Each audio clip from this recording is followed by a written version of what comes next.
Hello everyone, in this video I will explain how an IIR or infinite impulse response filter works in digital signal processing, and I will walk you through this code step by step.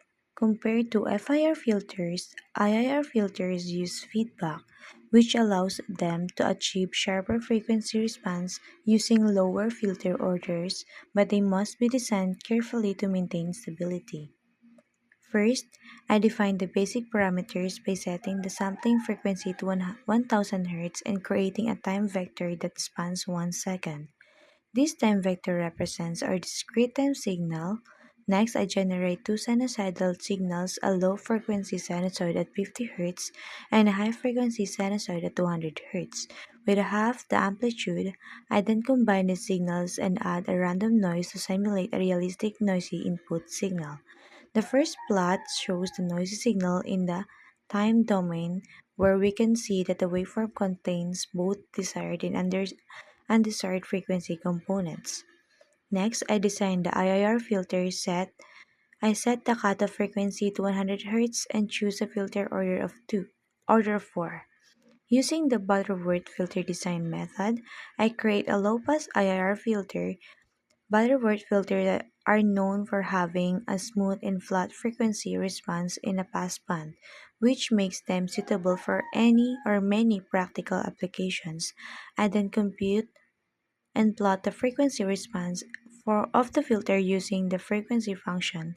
From this plot, we can observe that frequencies below 100 Hz pass through the filter with minimal attenuation, while higher frequencies are rapidly reduced. After designing the filter, I apply it to the noisy signal using the filter or I filter function, which implements the difference equation of IIR filter. I then plot both the original noisy signal and the filter signal in the time domain. Comparing these plots, we can see that the filter signal is smoother, showing that the higher frequency sinusoid and noise have been significantly reduced while the low frequency components remains. Finally, I analyze both signals in the frequency domain using the fast Fourier transform. I compute the FFT of the noisy signal and the filter signal and plot their magnitude spectra. In the noisy signal spectrum, we can clearly see its peak near 50 Hz and 200 Hz along with noise across other frequencies. In contrast, the filtered signal spectrum shows that the 50 Hz component is preserved while the 200 Hz components and the other high-frequency noise are strongly attenuated.